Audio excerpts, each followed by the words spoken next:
बिस्मिल्लाहिर्रहमानिर्रहीम अस्सलाम वालेकुम। वेलकम बैक आपके अपने यूट्यूब चैनल मामा फूड सीक्रेट्स में। आज की इस वीडियो में मैं आप लोगों के साथ शेयर करने लगी हूँ दाल पता की रेसिपी। इसे बनाना बहुत आसान है और यूट्यूब की तारीख में पहली बार कोई ये रेसिपी बनाकर शेयर कर रहा है, तो वीडियो को लाइक ज़रूर कीजिएगा। आप इसे लंच टाइम में बना सकते हैं, ब्रेकफास्ट में बना सकते हैं।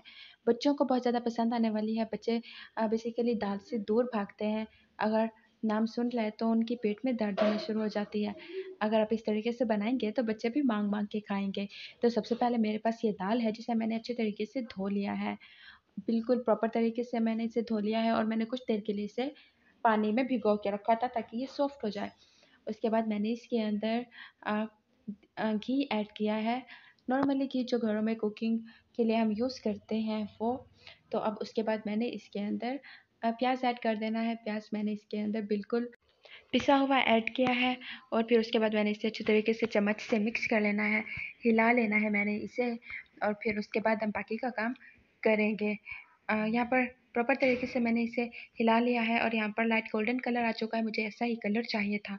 अब इसके अंदर लहसुन अदरक हरी मिर्च का मैंने पेस्ट ऐड कर दिया है और चम्मच से इसे अच्छे तरीके से मैंने मिक्स कर लेना है।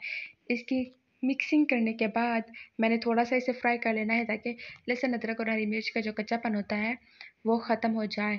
और फिर उसके बाद हम इसके अंदर बाकी की चीज़ें ऐड करेंगे। तो यहाँ पर मैंने लाल मिर्च ऐड की है, नमक ऐड किया है। लाल मिर्च और नमक आप अपने टेस्ट के अकॉर्डिंग कम ज़्यादा ऐड कर सकते हैं। और इसके बाद मैंने इसके अंदर टमाटो पेस्ट ऐड किया है और फिर चम्मच से इसे अच्छे तरीके से मिक्स कर लेना है, मिला लेना है। और अब उसके बाद यहाँ पर मैंने थोड़ा सा पानी ऐड किया है। इतना पानी ऐड करना है कि दाल अच्छे तरीके से गल जाए। मुझे नहीं पता आपके घर कितना क्वांटिटी में दाल बनते हैं या फिर कोई भी चीज़ कुक होती है, तो आप अपने हिसाब से टेस्ट के अकॉर्डिंग के हिसाब से कर सकते हैं। तो यहाँ पर पानी प्रॉपर तरीके से बॉयल हो चुका है और अब मैं इसके अंदर दाल ऐड कर रही हूँ। अच्छे तरीके से चम्मच से इसे मिक्स कर लेना है। मिक्सिंग करने के बाद मैंने इसके अंदर ब्लैक पेपर काली मिर्च ऐड करनी है। उसके बाद इसके अंदर मैंने गरम मसाला ऐड करना है, तो एक टीस्पून मैंने ऐड किया है। अब इसे मैंने अगेन चम्मच से मिक्स कर लेना है और मिक्सिंग करने के बाद मैंने इस पानी को अच्छे तरीके से खुश्क हो जाने देना है। जब ये पानी अच्छे तरीके से प्रॉपर तरीके से खुश्क हो जाएगा तो बाकी का काम हम बाद में करेंगे। अच्छा, यहाँ पर पानी बिल्कुल ड्राई हो चुका है, तो दाल भी पक चुकी है। तो मैंने इसे साइड पे उतार लेना और दूसरी तरफ फ्राइंग पैन में मैंने घी ऐड कर देना है। घी ऐड कर देने के बाद मैंने इसके अंदर छोटे से 3 पीसेस कड़ी पत्ते के ऐड किए हैं और 2 अदद मैंने हरी मिर्च ऐड किए इसके अंदर। उसके बाद मैंने इसे थोड़ा सा फ्राई कर लेना है और इसके साथ मैंने दाल को तड़का लगा दिया है। अब इसे मैंने चम्मच से मिक्स कर लेना है और जी हमारी दाल बनके बिल्कुल प्रॉपर तरीके से तैयार हो चुकी है। नींबू के साथ आप इसे खा सकते हैं। तो ये है मेरे पास लीव्स। तो इन लीव्स पर मैंने इस दाल को रखना है। बेसिकली ये लीव दाल है, पत्ता दाल है, तो उसे उसी तरीके से ही हम सर्व करते हैं। तो ढाबा स्टाइल है ये बिल्कुल।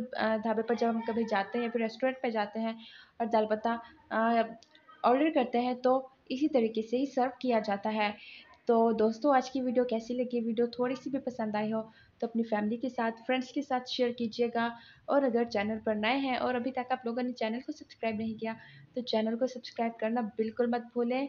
बहुत जल्द मिलेंगे एक नई रेसिपी के साथ। तब तक अपना ख्याल रखिएगा, दुआओं में याद रखिएगा। खुदा हाफिज़, सलाह निगहबान।